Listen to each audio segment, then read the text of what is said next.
బట్టను విడిపించాలి. అప్పుడే ఆ కంచె నుంచి కూడా బట్ట చిరగకుండా బయటకు వస్తుంది. దానికి కావాల్సింది ప్రధానంగా ఓర్పు, సహనం, నైపుణ్యం, తెలివితేటలు.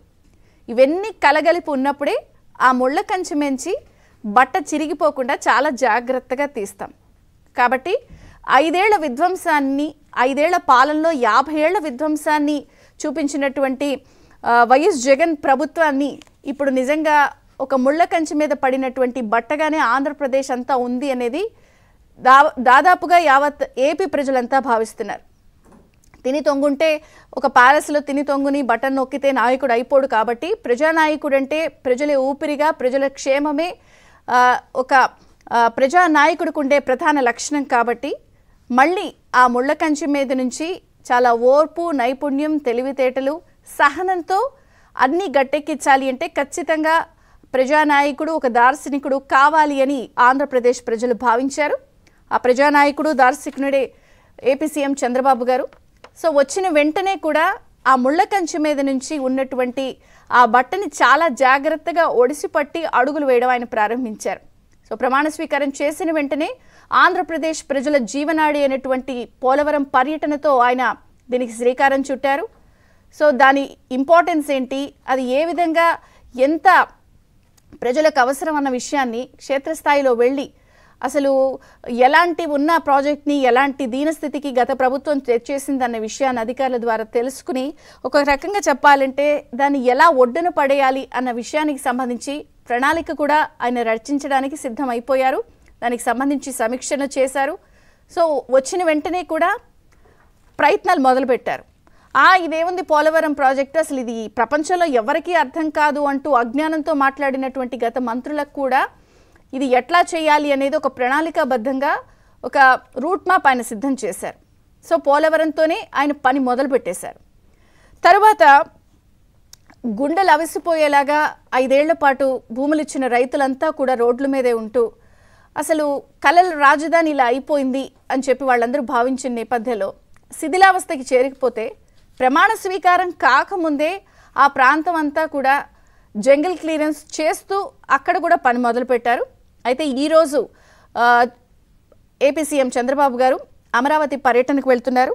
సో రాజధాని ఎలాంటి పరిస్థితిలో ఉంది, క్షేత్రస్థాయిలో పరిస్థితి ఏంటి, మాస్టర్ ప్లాన్లో ఉన్నటువంటి పరిస్థితికి అప్పటికి ఇప్పటికి ఉన్న పరిస్థితి ఏంటి, బిల్డింగుల పరిస్థితి ఎలా ఉంది, కట్టిన బిల్డింగుల పరిస్థితి ఏంటి, అలాగే రైతుల పరిస్థితి, కౌలు అందకుండా వాళ్ళ పరిస్థితులు ఎలా ఉన్నాయి, ఒక రకంగా పూర్తి స్థాయిలో ఎలా ఉన్న పరిస్థితి నుంచి ఎలాంటి పరిస్థితి దిగజారిపోయింది అని చెప్పి ప్రజావేదిక కూల్చినటువంటి ప్రాంతం నుంచే ఆయన అమరావతి పర్యటన మొదలుపెట్టబోతున్నారు.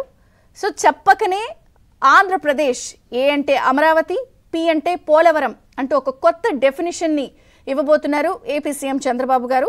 సో ఇన్ని రోజులు ఆంధ్రప్రదేశ్ ఏపీ అనుకున్నాం, కానీ ఏ అంటే అమరావతి, పి అంటే పోలవరం అంటూ ఒక డెఫినిషన్ ఇస్తూ వచ్చి రాగానే పోలవరం పర్యటన, ఇప్పుడు అమరావతి పర్యటనతో తమ ప్రాధాన్యతలు ఇవే అంటూ కూడా కూటమి ప్రభుత్వం ప్రజలకు చెప్పకనే చెప్పేస్తోంది.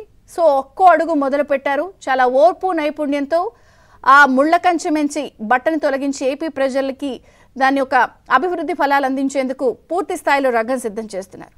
సామాన్యంగా ఇలా అడుగులు వేయాలి అన్నప్పుడు ఒక అడుగు ముందుకు వేస్తే 4 అడుగులు వెనక్కి వేసే మనుషులు ఉంటారు ఏ పని చేసినా. మరి ఆ మనుషులు ఎవరో కాదు, గత ప్రభుత్వంలో ఉన్నటువంటి అధికార గణం.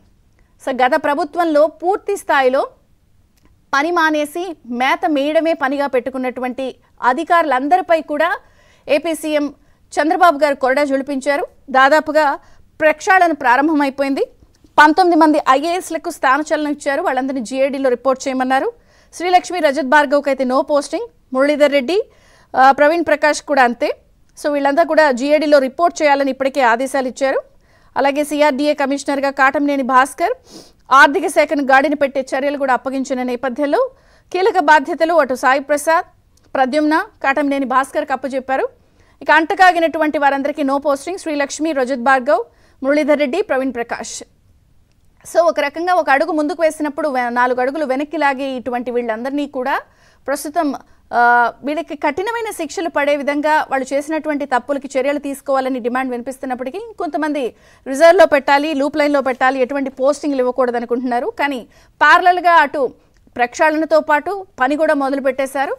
ఇంకొక పక్కన ఇదొక్కటే కాదు, జనరల్గా ఇంత జరుగుతున్నప్పుడు అసలు ప్రజాధనంతో కార్పొరేషన్లలో తమ మంది మాగదులకి ఏ స్థాయిలో అక్రమ నియామకాలు చేసి వేల కోట్ల ప్రజల సొమ్ము కట్టబెట్టారో అన్న విషయాలు కూడా ప్రస్తుతం వెలుగు చూస్తున్నాయి. ప్రధానంగా మనకి కార్పొరేషన్ మొత్తం కూడా జగన్ సైన్యంతో నిండిపోయింది. సొంత మీడియా సిబ్బందిని ఈ నియామకాల్లో చేపట్టి వాళ్ళ ఆఫీస్కి వచ్చినా రాకపోయినా 5 ఏళ్ల పాటు వేలల్లో లక్షల్లో జీతాలు కట్టబెట్టిన వైనం ప్రస్తుతం సంచలనంగా మారింది ఆంధ్రప్రదేశ్లో. మొత్తంగా కూడా వ్యవస్థ అంతా కూడా కార్పొరేషన్లో కానీ వీటిలన్నిటిలో కూడా డంప్ చేసేశారు జగన్ గారి సైన్యాన్ని, కార్యకర్తల్ని, సొంత మీడియా సిబ్బందిని. సో ఈ సంస్థలన్నింటిలో కూడా ఎటు చూసినా కూడా వారి గణమే.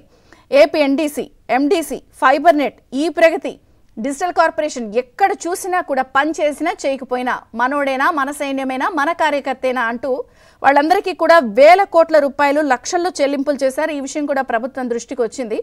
సో మొత్తంగా అయితే 1-2 అటు పోలవరం, అమరావతి కార్పొరేషన్లో జరిగినటువంటి అక్రమ నియామకాలు, అలాగే అంటకాగిన అధికారులందరిపై కూడా, విధ్వంసాలకు పాల్పడిన వాళ్ళందరిపై కూడా చర్యలకు పూర్తి స్థాయిలో రంగం సిద్ధమైన నేపథ్యంలో నిజంగా ఈ అడుగులే పిడుగులు అవ్వబోతున్నాయా? రేపటి ఆంధ్రప్రదేశ్ వెలుగుకి కారణం అవ్వబోతోందా? సో మేస్త్రి విత్ 164 కూలీలు చర్చ ప్రారంభించే ముందు చిన్న విరామం తీసుకుందాం. ఈ అంశాలన్నిటిపై చర్చ ప్రారంభమవుతుంది. చూస్తూనే ఏబిఎన్.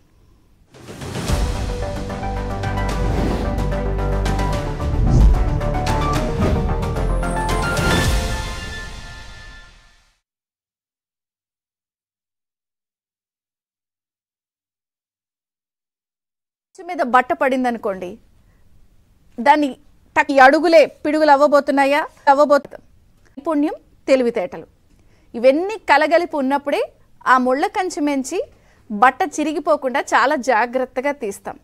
కాబట్టి 5 ఏళ్ల విధ్వంసాన్ని, 5 ఏళ్ల పాలనలో 50 ఏళ్ల విధ్వంసాన్ని చూపించినటువంటి వైఎస్ జగన్ ప్రభుత్వాన్ని